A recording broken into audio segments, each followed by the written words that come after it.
Најпрвен благодарам на организаторот за честа што ми ја укажа да бидам тука помеѓу вас. Најпрвен имав задача да го представам нашето дело, она што е наша последна радост, и да искажам една благодарност до директорот на просветно дело, на главниот уредник и на целиот тим на просветно дело, што застанаа во поддршка на нашата збирка бајки и ја издадовме, конечно ја имаме издадена, дистрибуирана насекаде, значи, но во оваа прилика исто така да искажам и голема благодарност до детскиот писател Горијан Петревски, за тоа што во оние мигови кога размислував дали сум само како мајка која што смета дека направила нешто кој знае што со дечињата, затоа што се неизини дечиња, па еве тоа се многу убави бајки. Господинот Горијан Петревски ги прочита бајките и не охрабри дека да, овие бајки треба да бидат издадени, и тоа го направивме со просветно дело, на што сум многу благодарна. Книгата содржи 29 бајки кои ги избравме заедно, иако секој ученик има огромна збирка на приказни, си ги чувавме во една кукичка на приказните и на кога заминуваа во 6-то оделение, интересно беше што си се подсетувавме што уште во второ оделение пишувале. Илустратори во книгата се самите дечиња, и она што беше интересно е дека не илустрираше секој за себе и за своите бајки, туку секој помагаше на секој другарче што има бајка во збирката за да направиме нешто интересно. Приказите се поделени во 3 дела: Принцови принцези, Кралство и магични стапчиња, Дедо Мразовски авантури тајни на снегулките, Најчудните патувања и магични доживувања. Полно е со математички предизвици кои што не го оптеретуваат читателот да треба да ги решава, туку може да ги решава и да им помага на самовилите, на познатите ликови од бајките да решат некоја ситуација во која што се нашле, но и не мора, може едноставно да ужива. И дечињата читатели би имале прилика да откриваат најнови авантури на најпознатите ликови, на Андерсен, на Грим, на доцртаните филмови, а што е интересно, ликовите, приказните поучуваат на вештини на 21. век, на просоцијално однесување, на вредности што се од клучна важност за воспитување на новите граѓани на 21. век, и тоа го прават онака толку суптилно да воопшто не се чувствува како поука. Но сега би сакала да се вратам на она што е денес и она што славиме денес. Сакам да зборувам во честа на Видое Подгорец, затоа што се што зборувам друго понатаму е излишно, треба да замолчи пред ова што сега треба да оддадеме чест. Започнал да пишува како ученик, а како учител сватил колку е литературата на деца потребна за дечињата и одлучил да ни ја подари.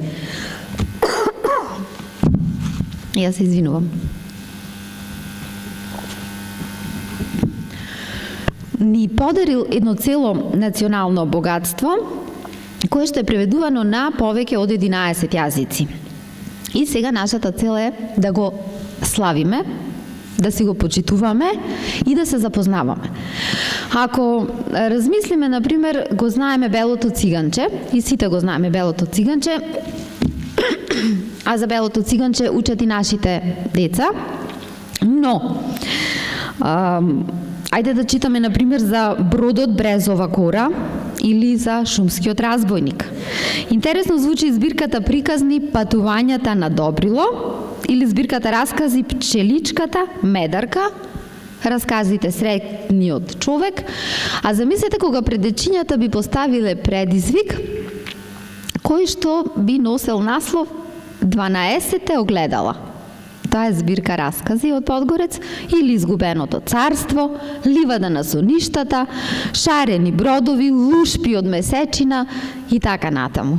Значи, тоа се прекрасни наслови, прекрасни збирки, прекрасни книги кои што самите наслови го привлекуваат детското внимание, и да, можеме да направиме многу со нив, можеме да покажеме како знаеме да си го почитуваме она што е дело на еден наш македонски автор. И токму тоа е нашата цел, која што сакаме да започнеме да си ставиме еден предизвик пред сите нас, еден повик до сите колеги, до сите учители, овој повик ќе оди и јавно, преку социјалните медиуми, да направиме еден обид, да ги запознаеме нашите ученици со сите дела кои што ги напишал овој писател, а се однесуваат на децата.